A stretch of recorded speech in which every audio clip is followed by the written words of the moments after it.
Temanya adalah diperlihatkan kepada moderator HAM. Baik, kita catat tema pertama adalah HAM. Baik, kami persilakan selanjutnya kepada panelis Bapak Ahmad Taufan Damadik untuk bisa mengambil pertanyaan dari Fishball.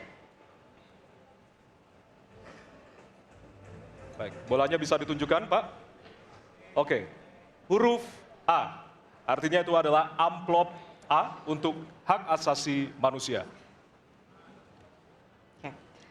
Baik, pertanyaan hanya akan dibacakan satu kali. Pertanyaan untuk calon presiden nomor urut 2 adalah tema HAM, huruf A. Saya akan buka amplopnya Bapak Ibu sekalian, masih disegel.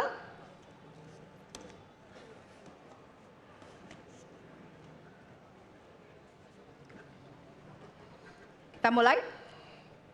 Beberapa tahun terakhir, tren kekerasan meningkat di Papua.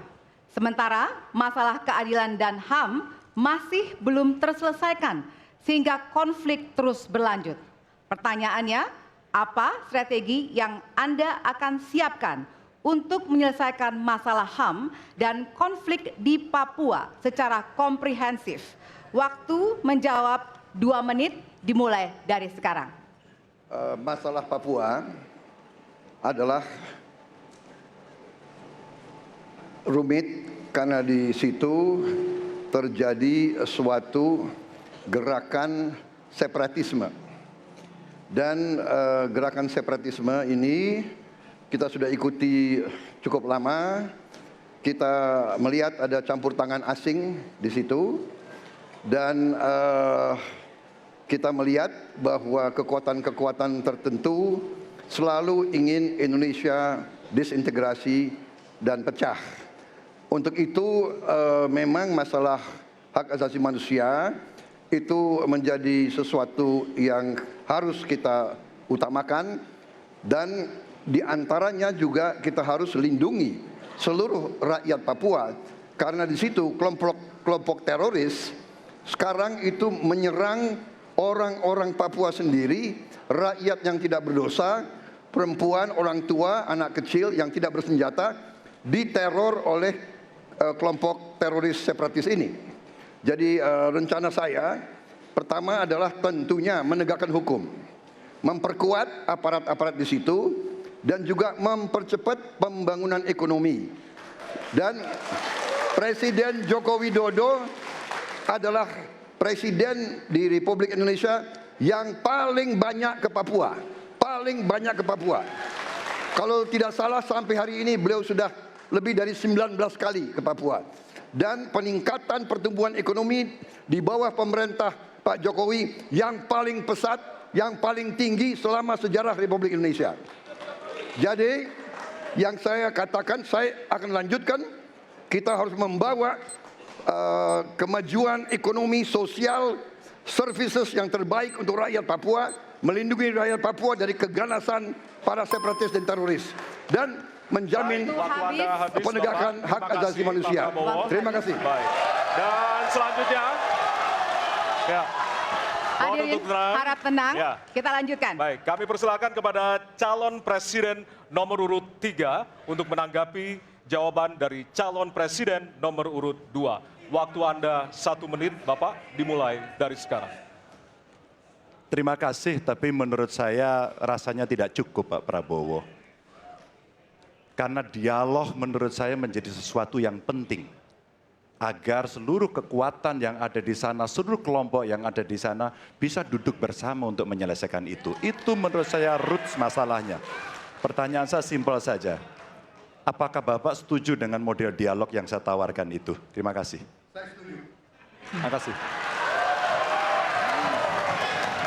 Baik. Baik. Bapak penulis, Prabowo, saya kita mau jawab tahan dulu. Saya mau jawab.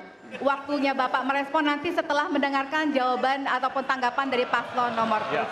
Atau terima kasih atas pengertiannya. Harap tenang, harap tenang, harap tenang hadirin, kita akan lanjutkan. Baik, selanjutnya kita akan lanjutkan dengan mempersilakan calon presiden nomor urut 1 untuk menanggapi jawaban calon presiden nomor urut 2. Waktunya 1 menit dari sekarang. Masalahnya bukan kekerasan. Karena ketika bicara kekerasan di Jakarta aja ada 3 pandangan. Ada yang menganggap ini terorisme, ada yang menganggap ini separatisme, ada yang menganggap ini kriminal. Di kita aja di Jakarta ada perbedaan pandangan. Apa masalah utamanya? Masalah utamanya adalah tiadanya keadilan di tanah Papua. Itu masalah utama. Oke? Jadi tujuannya bukan semata-mata tentang mentiadakan kekerasan. Karena damai itu bukan tiada kekerasan, damai itu ada keadilan. Itu prinsip utamanya. Nah, jadi caranya bagaimana? 1, atas semua peristiwa pelanggaran HAM yang terjadi, dilakukan tindakan penyelesaian hingga tuntas. Oke?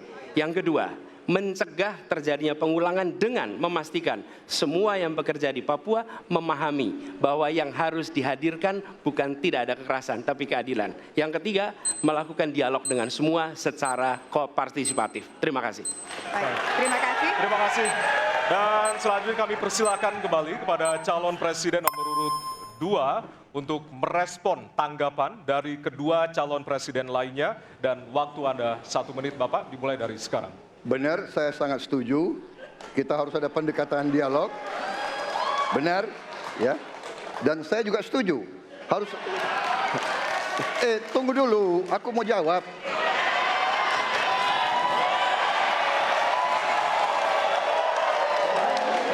Jadi, benar keadilan. Benar sekali, harus ada keadilan. Tetapi saya mau mengatakan, tidak sesederhana itu, Pak Anies. Ada faktor-faktor lain, Pak Anies.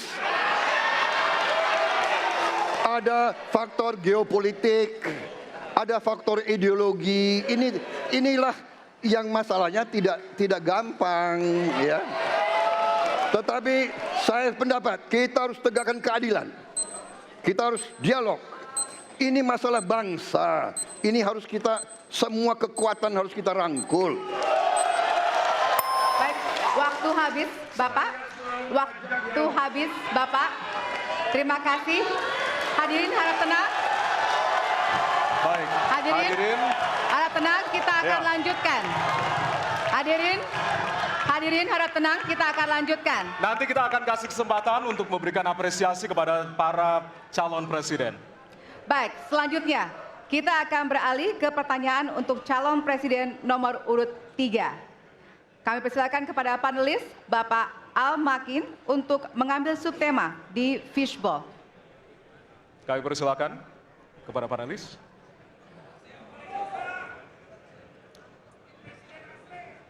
Ya, dibuka Silakan. terlebih dahulu, Pak.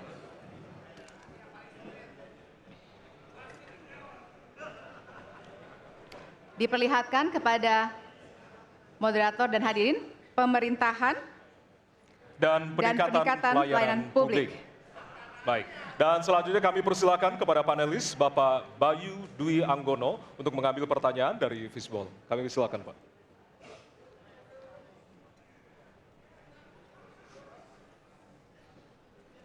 Bisa ditunjukkan amplop C. Amplop C untuk pemerintahan dan peningkatan pelayanan publik. Baik, untuk calon presiden nomor urut 3, pertanyaannya adalah tema pemerintahan dan peningkatan pelayanan publik. Pertanyaan dari huruf C. Kita lihat bersama, Bapak Ibu sekalian, amplop juga masih disegel. Kita akan buka.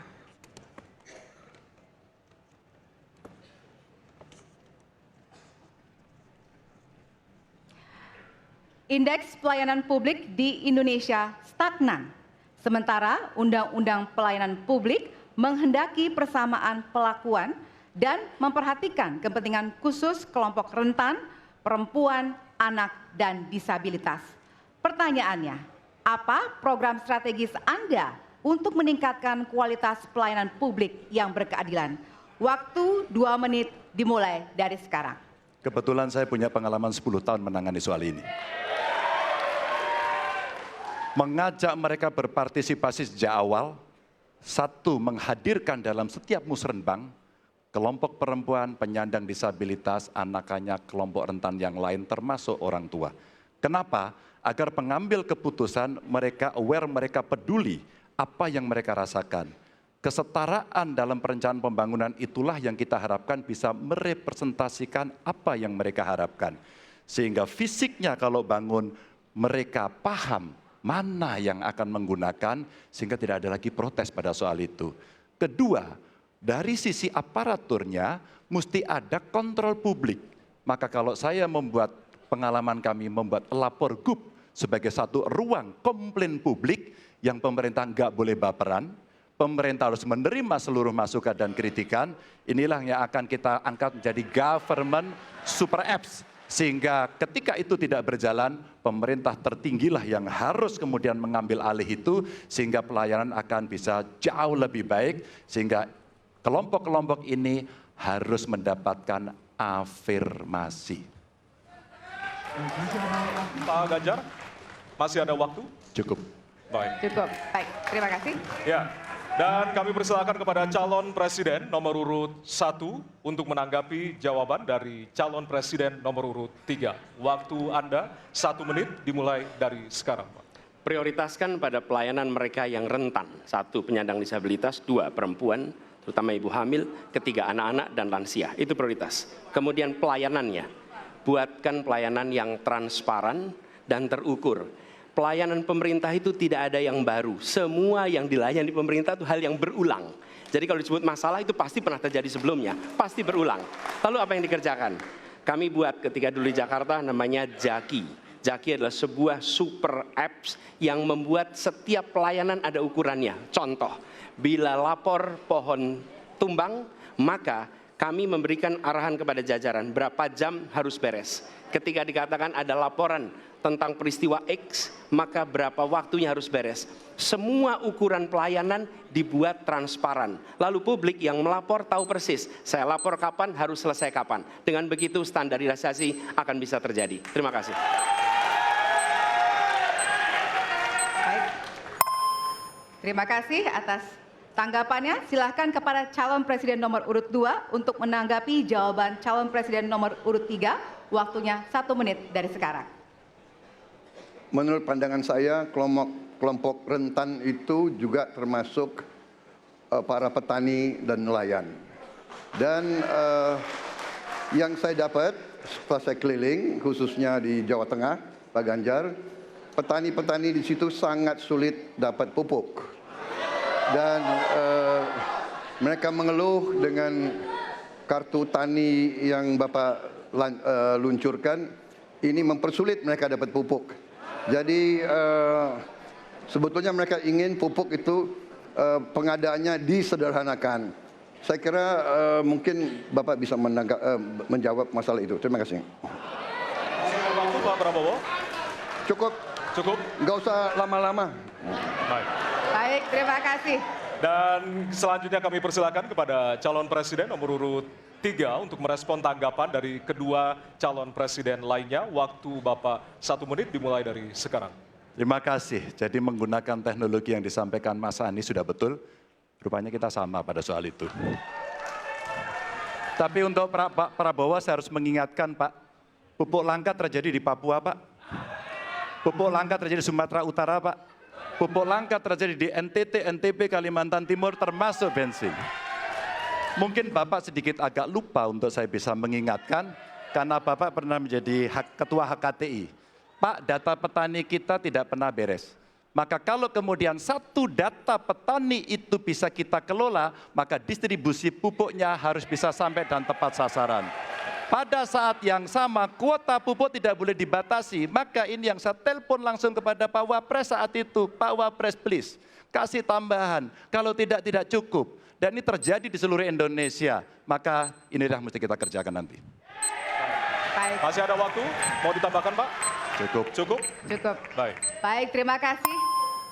Hadirin, kita akan beralih ke pertanyaan selanjutnya untuk calon presiden nomor urut 1. Kami persilakan kepada panelis Bapak Gun-Gun Herianto untuk mengambil subtema di Fishball. Persilakan panelis.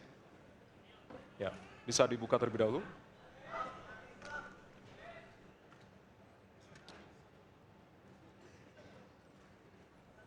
Tema ketiga adalah penanganan disinformasi dan kerukunan warga. Baik, kami persilakan untuk selanjutnya kepada panelis Bapak Hairul Fahmi untuk mengambil pertanyaan di fishbowl.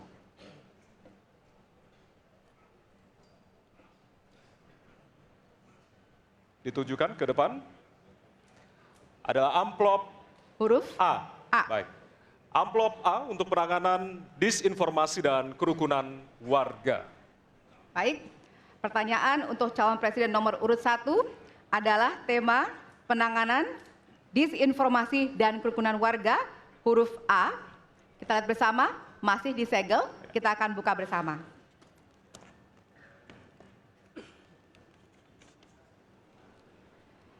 Sejauh ini, masih banyak ditemukan kasus-kasus persekusi, kekerasan, dan diskriminasi oleh satu kelompok masyarakat terhadap kelompok lainnya.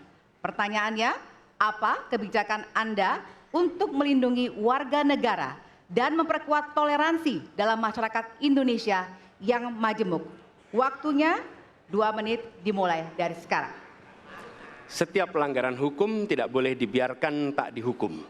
Karena apabila dibiarkan, dia akan menular dan dia akan dianggap sebagai sesuatu yang benar. Karena itu langkah yang pertama adalah setiap kali ada pelanggaran dikerjakan oleh siapapun, kapanpun, dimanapun, maka tegakkan aturan, tegakkan hukum. Nomor 1. Oke. Yang kedua, ketika kita berbicara kerukunan, maka kita harus melakukan usaha berkomunikasi dengan semua. Negara tidak boleh memusuhi salah satu unsur yang ada di masyarakat. Nggak boleh. Negara adalah penyelenggara yang harus menjangkau semua. Kami mungkin tidak suka, mungkin tidak setuju dengan pikiran seseorang, tapi negara harus memberikan hak kepada dia untuk berbicara, termasuk untuk mengkritik. Sehingga ada ruang kebebasan kepada rakyat untuk menyampaikan pendapatnya. Jadi, kita harus sadar, negara bukan mengatur pikiran, negara bukan mengatur perasaan, negara mengatur tindakan. Di situ kita atur. Dan bila melanggar, maka itu dilakukan tindakan penegakan hukum. Lalu, ketika sampai kepada usaha untuk menjangkau semua, pasti komunikasi dilakukan. Tapi selalu saja ada peristiwa pelanggaran, ada peristiwa kekerasan, dan seringkali rakyat tak tahu kemana harus melaporkan. Dan ketika mereka berhadapan dengan pihak lain, seringkali mereka membutuhkan bantuan hukum. Karena mereka berhadapan dengan berbagai unsur yang ada di masyarakat. Karena itu kami merencanakan membuat sebuah program yang disebut sebagai online untuk pelayanan pengacara gratis. Jadi ini adalah online pelayanan gratis. Yang kami sebut sebagai, istilah yang kami gunakan adalah Hotline Paris, itu namanya kira-kira. Nah, dengan cara begitu, maka rakyat mengalami masalah bisa minta tolong kepada negara untuk didampingi pengacara dari negara. Terima kasih. Baik. Terima kasih.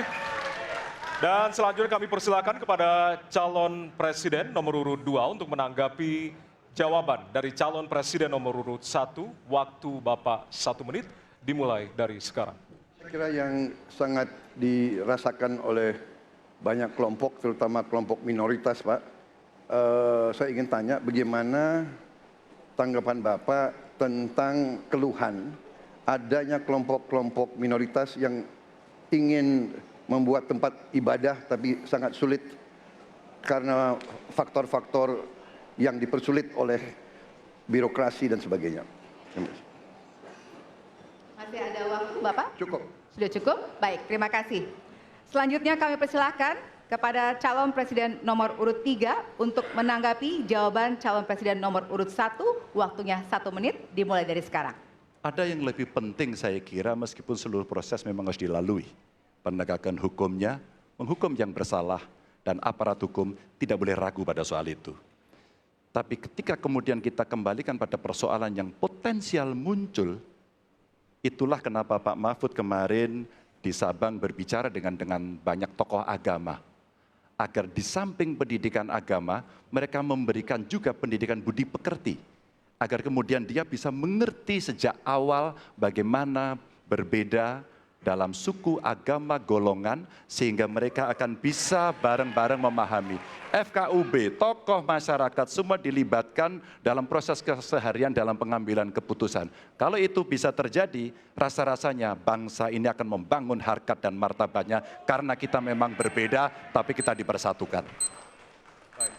Masih ada waktu, Bapak? Cukup. Ya. Dan selanjutnya, kami persilakan kepada calon presiden nomor urut 1 untuk merespon tanggapan dari kedua calon presiden lainnya, dan waktu Bapak 1 menit dimulai dari sekarang. Terima kasih.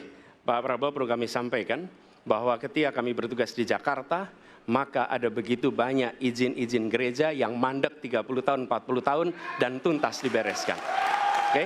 Antrian yang amat panjang, yang tidak pernah selesai. Dan kemudian banyak kelompok agama dari mulai Buddha, Hindu, Kristen yang mengalami kesulitan mendirikan tempat ibadah, mereka menerima izin tempat ibadah dan mereka bisa beribadah dengan baik. Dan kalau boleh saya laporkan, dalam sejarah Gubernur Jakarta yang paling banyak memberikan izin rumah ibadah adalah Gubernur Anies Baswedan. Termasuk ketika umat Islam mau mendirikan masjid dan tidak bisa mendapat izinnya, saya bicara. Ketika umat Kristen mau mendirikan gereja tidak bisa mendapatkan izin dari masyarakat, saya bicara. Dan semuanya akhirnya mendapatkan izin untuk bisa beribadah. Terima kasih. Baik, sudah cukup Bapak? Masih ada waktu? Cukup ya?